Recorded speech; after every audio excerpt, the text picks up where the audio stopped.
Well, we are getting you ready for Super Bowl 56. The LA Rams battling the Cincinnati Bengals on Sunday. Kickoff for the big game set for 3:30.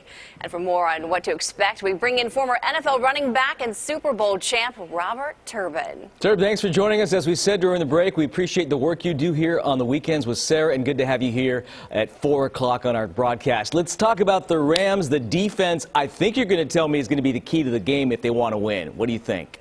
Yeah, absolutely. It's going to come down to the line of scrimmage and Aaron Donald and Von Miller coming around the edge, putting pressure on Joe Burrow and that offense, disrupting what they're trying to do in the pass game in that backfield. Let's not forget the Bengals had 9 sacks against the Tennessee Titans in a playoff game. Now, they've since cleaned things up, but let's not forget now future Hall of Famer Von Miller, future Hall of Famer Aaron Donald. They've been dominating teams all season long. It's definitely going to come down to the line of scrimmage for the Rams.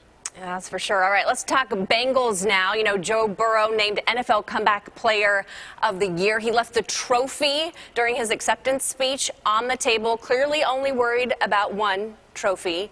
What do they need to do to win this game? Yeah, Joe Burrow's all about business. I mentioned the line of scrimmage for the Rams. It's going to come down to the same thing for the Cincinnati Bengals. 12 sacks they've given up in these playoffs in order to win these games. Now, they've been able to overcome that, obviously, but in order to win this game against the Los Angeles Rams, they're going to need to protect Joe Burrow. Joe Mixon needs to get going in this football game. He hasn't had a 100-yard game all postseason long. They've been able to overcome that as well with Joe Burrow using his legs, scrambling, and keeping drives going. But in order to beat the Rams, this high-powered offense, the Cincinnati Bengals need to stay balanced. They've dominated the time of possession. They've led time of possession in each and every playoff game this season. They need to be able to have a balanced offense in order to overcome this Rams defense. By the way, sir, Rams have to be worried about his first name. I mean, Joe Theismann, Joe Namath, Joe Montana. Can you name the other Joe? Joe Thomas, left tackle for the Cleveland. Not a quarterback, I'm not sure. Flacco, remember that one year right. with the Ravens? Yeah. That's right. Okay, so let's talk about Super Bowl. Let's talk about the whole idea of playing in a game. You were there. You played for the Seahawks. Talk about that experience. I mean, you got to be just getting in your own head when you see it. How do you just treat it as just another game? How nervous were you? Yeah, it's probably it's the game of all games. It's the most nervous you'll be for any game. I know a lot of players who have played 8, 9, 10 plus years in the league. They have Hall of Fame credential type careers, and they've never won a Super Bowl. They trade it all for that ring. So it's the most important game that you'll ever play in. You never know when you'll get another opportunity. Really, all the distraction comes leading up to the game, especially when it's your first time. And, it just happens to be the first time for the Bengals.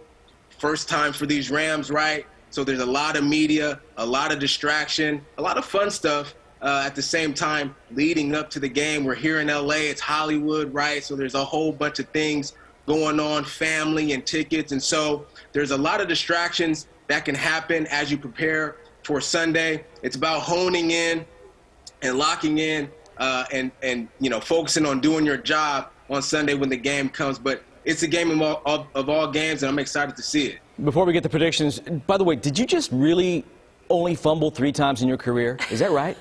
That's it. These big biceps are not for nothing. You know what I'm saying? Nice. I love it. Yeah, and speaking of the nerves, if you don't have nerves, you don't care, right? Yeah. Of course you got to be nervous. All right, so we got to talk predictions. We can't let you leave without talking about yours. Who wins the game, and what's the final score going to be? Wow. I've been debating this all week. I'm leaning towards the Los Angeles Rams. 34-24. Oh, Too much firepower on that offense, just a little bit more firepower than the Cincinnati Bengals do. If the Rams can find a way to contain Jamar Chase and make the other guys on that offense beat them, I think it gives the Rams an advantage. There's no way you're going to be able to contain both Cooper Kupp and OBJ and Jefferson, Higbee, and some of those other weapons, Akers in the backfield that they have offensively. Just a little bit more firepower than the Cincinnati Bengals have. We got the Rams. I tell you, I grew up in L.A., grew up a Rams fan, and I was there when they left first from the Coliseum to go to Orange County, and then they left to go to St. Louis. So I was like, am I still a Rams fan? I'm not sure. So I'm going to throw out my prediction. I do not have the gravitas you have, but something tells me that the Bengals have less pressure. And I think the Rams playing in their own stadium, and I don't know, maybe the sun's going to get to them because it's going to be like 90 degrees that day. But yeah, well, you can't underestimate the Bengals. They've overcome a lot during the season and the postseason. Nobody even had the Bengals. Not only they won their division, nobody had them doing that. They made the playoffs. I don't think anybody had them doing that. And here they are in the Super Bowl, and I guarantee nobody had them doing that. So they've overcome a lot of obstacles this season. They're very underrated. 6 sacks total this playoffs on defense. They've intercepted the ball 6 times. So they're a very opportunistic defense. They can make some plays, but I think the Rams just have a little bit too much. And I'll tell you what, pressure is only for those who are not prepared. That's what my coach used to tell me. So as long as the Rams are prepared, there is no pressure of playing in your home stadium. I think they go out there and seal the deal. all right. I'm getting pressure from my producer right now, Darren, saying wrap it up. We could talk to you forever. All right, Turbs, thanks for your time, and we will talk to you again soon and see you here with Sarah on CBS Sports. Take care. Appreciate it. All right. Take care.